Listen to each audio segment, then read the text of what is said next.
Comedians spend their career controlling the room, but in these interviews, the pressure was suddenly on them.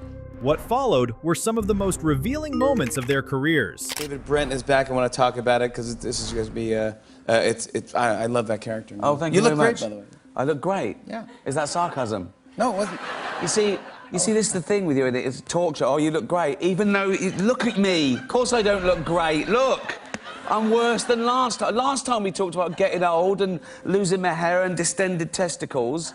And now it's 6 months later, so now it is worse, because I'm getting fat again, which is... No, because listen, right, I know it's not terrible. You're not going to see me on one of those documentaries yet, but it's a slippery slope, right? You know what I mean? It starts somewhere, because I got fit. I got fat for 15 years, from about 30 to like 45, and then I tried to get fit, right? And I didn't want to give up any food or drink. I thought that was out of the question, so I worked out. Yeah. But now, because I'm old and weak and my bones are... I can't work out enough to burn off the calories I take in at night. Ricky isn't spiraling. He's already done the math, already made his choice, and what's coming next is not an apology, but a full confession. So I'm still eating and drinking too much, but now I can't work out like Rocky, so I've put about 10 pounds back on. And as I say, but it starts somewhere. You see, this is the problem. You think, oh, you're all right. But then when you see... No, listen. But listen, you see those guys on documentaries and they're like 700 pounds, and I'm thinking, but when they got to 300 pounds, didn't they go, oh, this is a bit much? You know what I mean? How it's not a surprise to become 700 pounds. You have to work at it every day. So when they were weighing themselves and they had to get the neighbour in to tell them what the scale said, wasn't that a clue? If you can't, I mean, my penis is small, but I can still see it. But when you can't, what I'm saying is, but I own it. I'm putting on weight again because I'm eating too much. I'm not one of these people that makes excuses that says, oh, it's glandular. It's never glandular, no, that's it. right? But oh, it's big bones. Yeah, big bones covered in meat and gravy. That's what gets people fat. Ricky Gervais turned the heat on himself, but Andrew Schulz walks in and points it straight at his guest. What bothers you the most right now? Nothing. Nothing bothers you? You looking at your phone while we're doing this interview, and everybody's seeming disinterested. Were you looking at notes or texting girls? Notes. Yeah. What do you mean? Me taking time out of my day to do this and then feeling like I'm forcing you guys to do the podcast. I've never been more excited to do a podcast. Say again? I've never been more excited. I'm sorry. Don't apologize. You don't have to apologize. You asked me what annoyed me, and I gave you an honest answer. Wait, are you being serious about that? Yeah. That annoyed me. Really? Yes. So if someone... Is that surprising to you? Well, if I'm looking at my notes, I have some things personally that I wrote that I wanted to ask you. Not on there. Okay. So I can't look at that and then ask you that? I mean, you can, I guess. What if someone in the audience is on their phone when you're doing that? Then they're going to get the same treatment you got. Would you call them out? Yes. Have you done that before? Yes. And how's that reaction? Good. They get as offensive as I do? I don't think you're offensive. I think you're offended. Offended, yeah. Yeah. Yeah.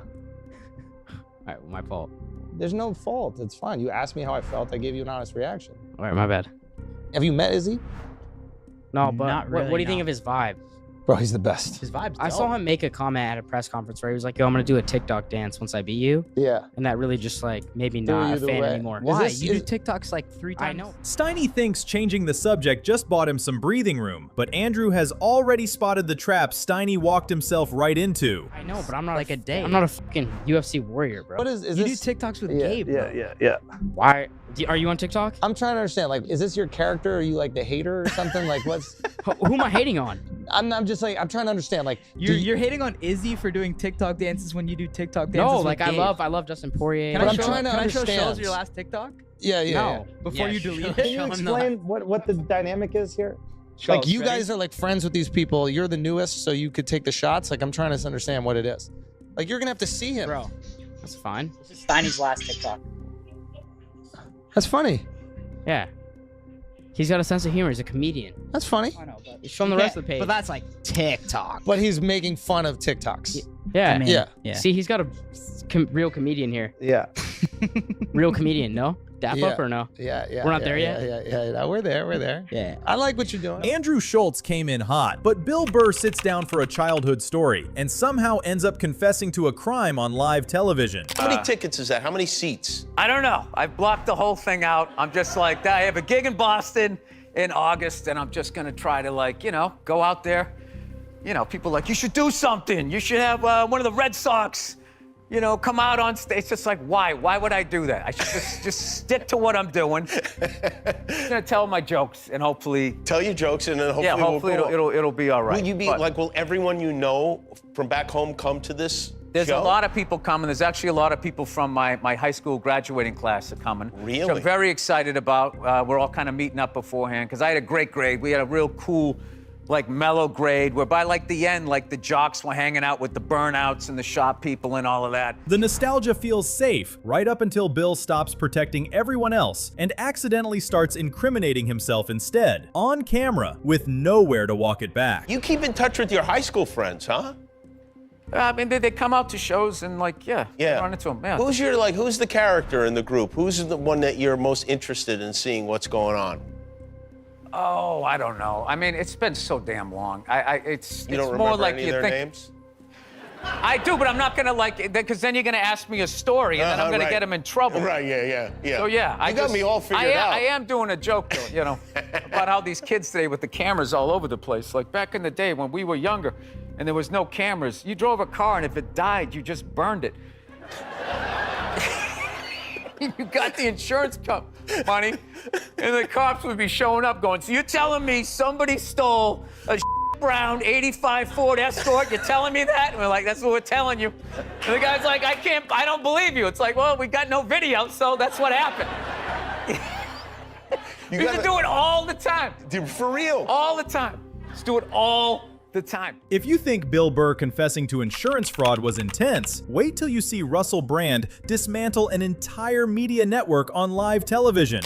John, I've not known you long, but I love you already. But I have to say that it's disingenuous to claim that the biases that are exhibited on Fox News are any different from the biases exhibited on MSNBC. It's difficult to suggest that these corporations operate as anything other than mouthpieces for their affiliate owners in BlackRock and Vanguard. And unless we start to embrace, and also, mate, like, just spiritually, if I may use that word in your great country, we have to take responsibility for our own perspective. I've been on that MSNBC, mate. It was propagandist nutcrackery on there. I went on a show called Morning Joe. It was absurd the way they carried on. Good Morning Joe. Yes. Yeah, I don't know what it was. It wasn't morning. There was no one called Joe there. No one could concentrate. They didn't understand the basic tenets of journalism. No one was willing to stick up for genuine American heroes like Edward Snowden. No one was willing to talk about Julian Assange and what he's suffered trying to bring real journalism to the American people. And I think to sit within the castle of MSNBC throwing rocks at Fox News is ludicrous. My friend, make MSNBC better. Make MSNBC great again. My friend, I would. The moment. Fight them on a territory you can win on, Joe. Russell, darling. The moment that you give me a specific example, an actual example. Okay, I'll give you one. Wait. Just we need a specific example. How about I'd like to hear a specific example, a provable specific example of an MSNBC correspondent or anchor being on television saying something they knew was false and we're saying behind the scenes to people, I'm about to go out and we know that the election wasn't stolen or something equivalent. But I will go out on television and say the opposite. I will lie. When's my answer? Just give me the specific example. I understand the basic point. Give me a specific example. All right. I'm with you. The host thinks demanding a specific example just cornered Russell Brand, but he's about to find out that was exactly the invitation Russell was waiting for. I'm with you. I think it's a false equivalency, Russell. It's not.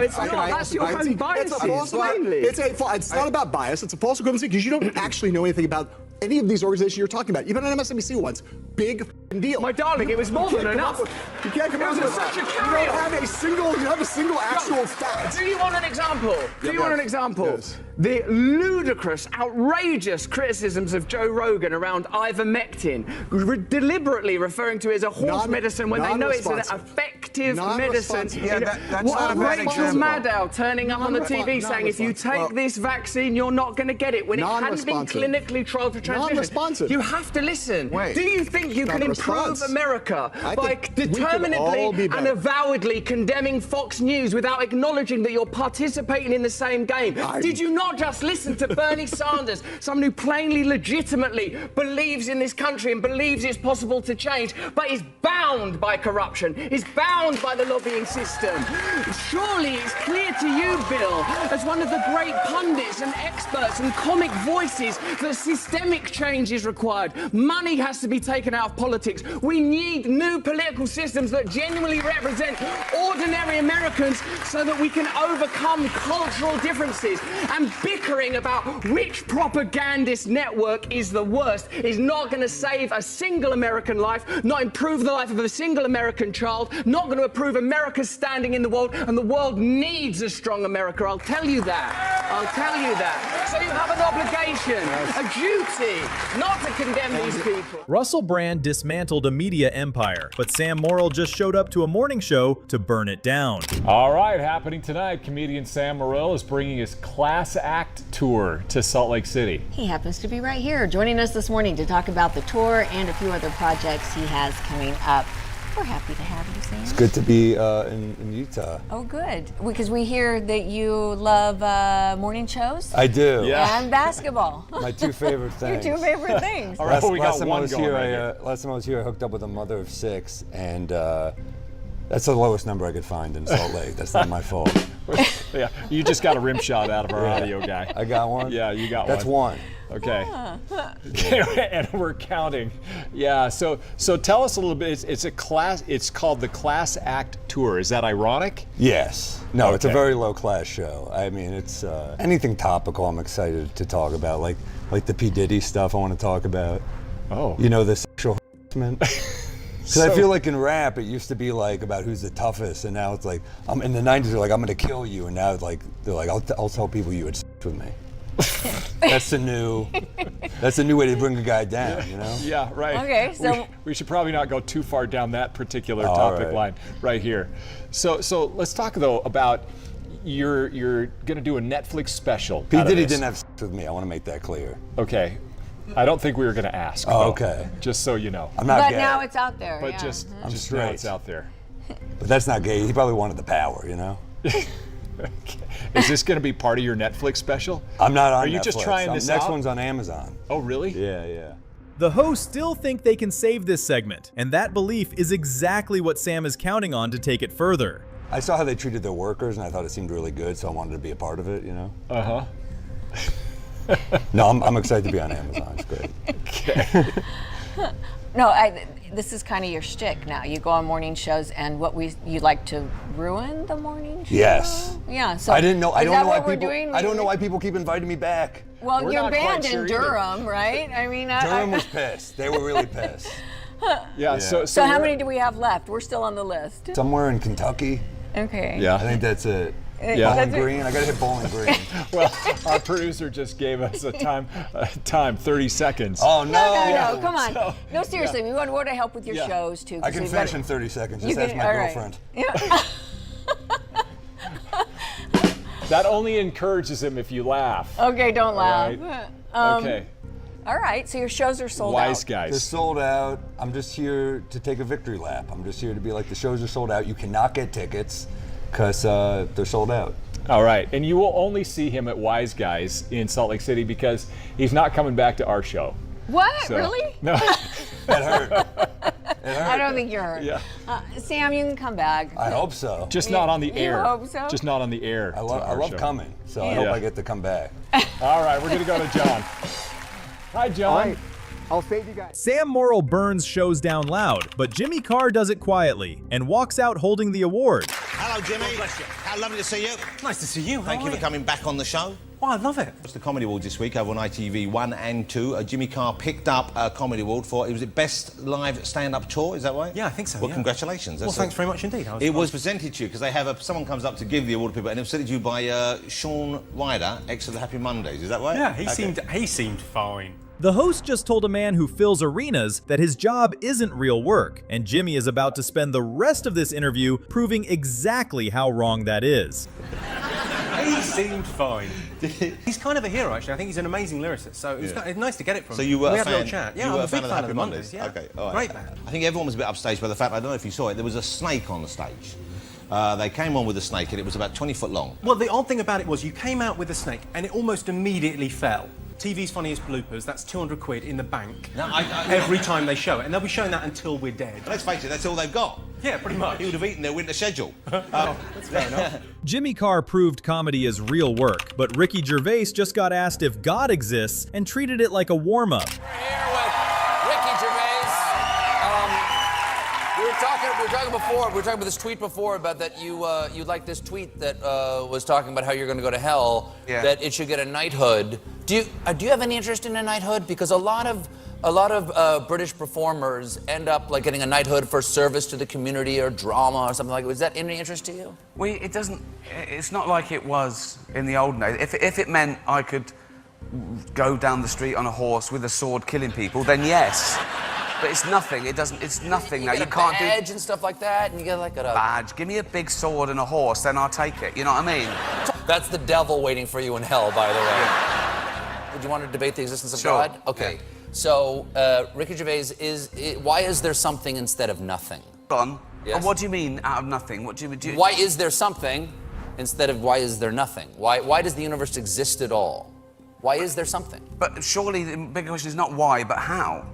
Well, why is irrelevant? Okay, fine. Because you think of God as the prime mover. How is there anything instead of nothing? I don't. This is a ridiculous Is there a prime mover? If is there a demiurge that started everything? Well, outside science and nature, I don't believe so. Because the interesting thing is, this is the thing, right? So, I'm an agnostic atheist, technically. Agnostics means no one knows whether there's a God. So everyone's technically agnostic. We don't know. That's true. So, Steven thinks he has Ricky cornered, but Ricky is about to flip the entire debate with one number. An agnostic atheist is someone who doesn't know there's a God or not, as no one. So this is atheism in a nutshell. You say there's a God. I say, can you prove that? You say no. I say I don't believe you then. So you believe in one God, I assume. In three persons, but go ahead. Okay, so you believe. Okay, so basically, you deny one less God than I do. You don't believe in 2,999 gods, and I don't believe in just one more. Right. Ricky Gervais settled the God debate, but Shane Gillis went out with Nate Diaz, and a stranger paid for it. It was you had your night with Nate Diaz, bro. Right? But I feel like there was more to it or something. Bro. No? Yeah. Nobody on earth is better than Nate Diaz. Yeah, that checks out. We did Irvine again, but he had to do UFC at Anaheim the next day. So he was like, he can't get up. Yeah. Have to. He does the prelims. He does the whole thing. Right. So I was like, I gotta wait till Rogan gets done with his set and kind of ask him, can I go chill? Yeah. You know what I mean? You don't want to be like, I definitely don't want to leave during his set and be a dickhead. Yeah. So like he got done, I was like, bro, I love Nate Diaz so much. This is my only chance to hang out with him. That's like your number one guy, right? Nate You Diaz, always say like, if I can hang out with one dude, you in can sports. hang out with one athlete, Yeah. Nate Diaz, without Which a is doubt. a good answer, and I don't think many people would say that, but that's a good answer. Bro, it's exactly what you think it is. It was everything I wanted. I walked in, it was him just shotgunning a fucking seltzer. I got in there late, and he was like, yo, get him one too. He's the nicest dude ever. And then we walked outside, and he front kicked a stranger. So Nate's like, everybody that comes up, he's like, let's get a picture. Yeah, f you, like all that. And then one dude walked up that was like jacked. And Nate Diaz just immediately was like, yo, you want to run up on us? Shane walked in and got everything he ever wanted from that night, right up until Nate decided the sidewalk needed to be cleared. Oh, he was mean mugging? Well, He was asking for it? So I was a little fucked up. But it was tough for me to decipher, was he mean mugging because of the situation or I didn't see him pre. Right. So as soon as Nate called him out, obviously the dude's like, Right. Then what's he gets up? on, yeah. And Nate immediately was like, yo, what's up? Dude, but he was like, so he slapped him like an Indian? Like knees locked, just. He's like, "F- you motherfucker." And then obviously his boys jumped in and like pulled him apart. While they were pulling him apart, he threw a front kick, and I was just standing there like, "Yo!" And he connected on this dude's hip, which just made him lose. Like, he just flew everywhere. At any given moment, someone's everybody in the grappling. squad was wrestling. What's his name? Marvin Vittori was with us also. It was like the middleweight or whatever. He's a beast. Shane Gillis barely survived the sidewalk, but Sam Morril got on Joe Rogan's podcast to reveal exactly how he destroys morning television. You watch 12 straight out of the news? That's a fucking problem.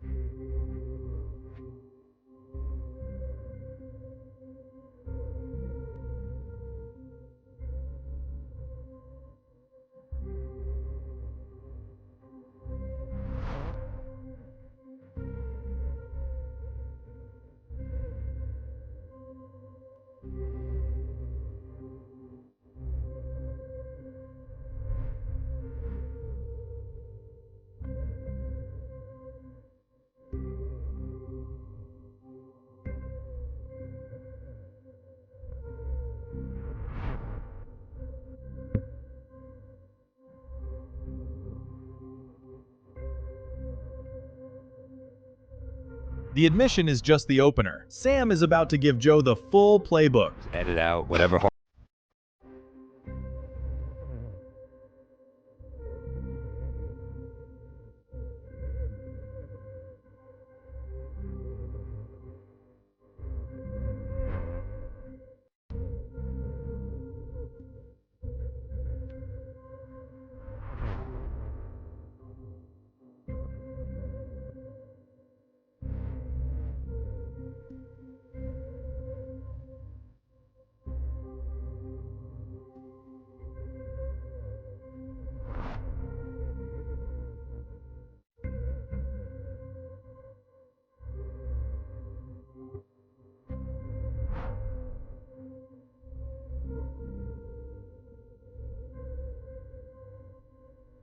Sam Morril burns morning shows for fun, but Trevor Noah walks into the BBC and gets put on trial. Racial observations have very much formed, at least in the early stages, the backbone of your stand-up comedy career. Do you now regret some of the jokes you made? Let me give you an example. You said, my mother, black South African, was saying, get me a white guy, get me a white guy. Well, my father was white Swiss, of course he liked chocolate. That sounds funny to me, even when you say it. That sounded really funny. Why would I regret that? Why would you regret that? Because some people say that's not really very funny. But the people laugh. Everyone can say something is not really funny. This is the way some people don't But like is it Indian more than food. that? Okay, let me give you an example. We have a very well-established black comedian in Britain called Lenny Henry. Yes. And he has said that he regrets doing that kind of joke where he said he would wipe his sweating brow and say, huh, I'm leaking chocolate. But that's different. Well, it's not. It's using chocolate, isn't it? But that is different. Well, the Swiss love chocolates is not a term that is pejorative. But you're referring to your mother's pejorative. skin color as chocolate. What he Yes, says. because my mom is proud to be dark, beautiful chocolate. Yeah. That's what she's saying. And this is, if you, in the book, I talk about this as well. I go, I saw people and race as chocolates. I wouldn't use that. I wouldn't use that. No, no. I'm that color, and I wouldn't say that. Listen, when I grew up, I believed that all people were chocolates. My mom was dark chocolate, my dad was white chocolate, and I was milk chocolate.